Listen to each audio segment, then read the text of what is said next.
To understand the making of the highest grade matcha, you have to start here, the shores of Lake Biwa, Japan's largest lake. We've come to witness the beginning of the Honzu process, the rare yet traditional art of creating the reed screens used to shade tea plants. It's a craft that's been perfected over centuries, and it all starts with the humble reed. This is called Yoshi. Yoshi is like a plant like 5 meters, 3 meters high. So historically, when people make the traditional matcha, they're using this Yoshizu for shading. But now, still, some really good tea farmers in Uji are making the tea by using this one to make the highest quality of matcha. But we also want to try to make that one. But like nowadays, even though making this Yoshi's structure due to the aging society, the number of people who can make this one is really decreasing. So thanks for the introduction by the local bank. We met with the Sanada-san. She also will succeed this company to using this Yoshizu for the roof for the shrine and temple. And then today we visit here to try to make this one. Even this rope, she's made by the natural ingredients. Even though when we want to get back to the soil, this one is also be the part of the soil, which is really good.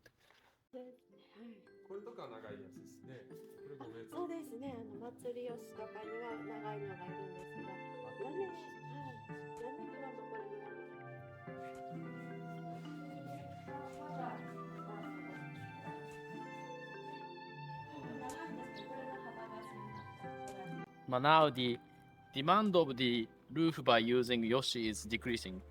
Only the temple shrine, those are still using. But if we can make this tea things be more traditional style and then to keep some volume of the demand of the Yoshi, that should be also nice.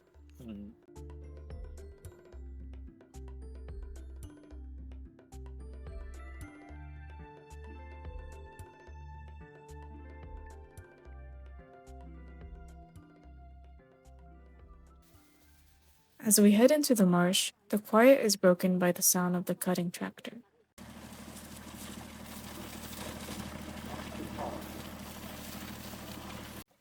It's a careful coordination of power and manual labor. As the machine cuts through the dense reeds, we follow close behind to gather the stalks. Every bundle is managed immediately. It's a heavy, rhythmic process that requires everyone to stay in sync with the pace of the machine.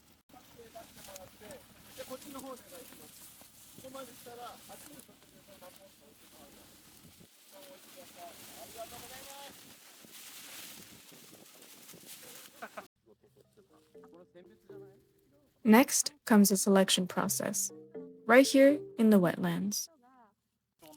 Under the guidance of Sanada-san, we began to learn the language of the reeds. It's a lesson in discernment, separating the yoshi, the good stalks that are straight, resilient, and strong, from the ashi, the bad or damaged ones.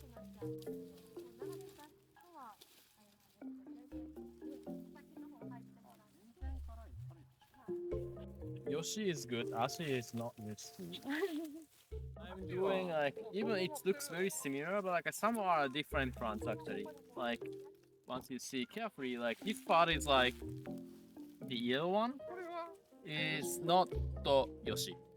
It's one like it's a bit harder, and also like if they use this one for the roof, it contains more water, so the ingredients why it's not good. This is the one we want to have. This is Yoshi. Actually, more like a brown color, and also like it's way lighter, and also bigger. I mean, thinner, thicker. Helping with the sorting, we realize how much is discarded to ensure only the best material makes it to the next step. It's a rigorous standard that hasn't changed in generations.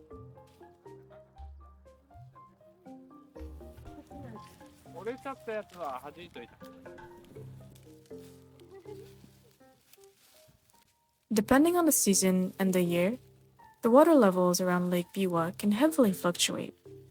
Ashi and Yoshi prefer different levels of water, and as such, the overall distribution of good and bad reeds changes year to year.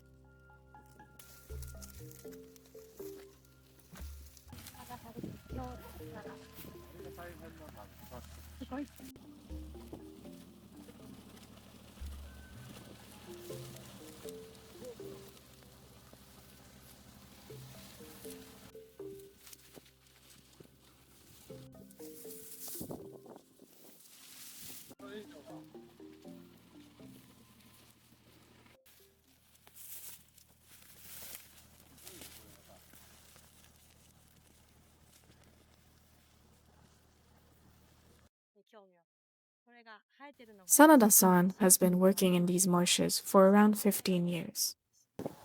もともとそういう建築に興味があったので、古い文化的なものを保存するということに興味があって。In a world where these crafts are traditionally held by men, she initially doubted she had a place. But when she sought an apprenticeship, her master, however, saw her dedication and gave her his trust and a seat at the table, welcoming her into a craft that few women ever lead. Now, she heads to harvest with a deep understanding of the marsh's rhythm. Because Lake Biwa is a protected landscape, this isn't just a business, it's a vital environmental cycle. As the reeds grow, they filter the water and purify the air, acting as the lungs of the region. 人が入って手入れをして、このヨシがきれいに生えるようにっていう守ってきた場所。でもその中でヨシは水をきれいにしたり、空気をきれいにしたり、土をきれいにして育っているっていう、なんかそのつながりみたいな。The harvest isn't just about taking from the land. It's a necessary thinning that allows the ecosystem to breathe and regenerate for the year ahead. It is a natural dialogue between the land and the people who protect it. But the landscape of demand is shifting. With the need for traditional roofs declining, the craft must evolve to survive. Sadana-san spoke of finding new life for these materials, moving beyond the roofs into sudare screens and new design applications. 何か新しく使えるアイデアみたいなのが欲しいなという。While these screens are iconic in the world of high-end matcha, their utility goes even deeper into Japanese culture. Later, we saw the same Yoshizu being used to construct a shrine roof, a massive undertaking where the material is expected to last for 30 years. Whether it's protecting a delicate tea leaf or a sacred structure, these reeds serve the same purpose, providing a natural, breathable barrier that stands the test of time. Seeing these reeds integrated into the shrine, it becomes clear that this isn't just about a product. It's about preserving an ancient, sustainable cycle that we must ensure doesn't come to an end. Yeah.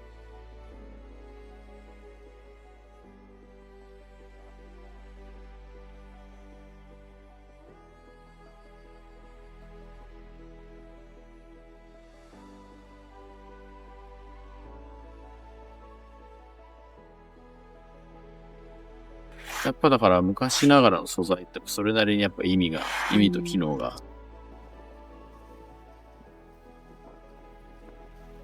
生活の一部ってことね。そうです。はい。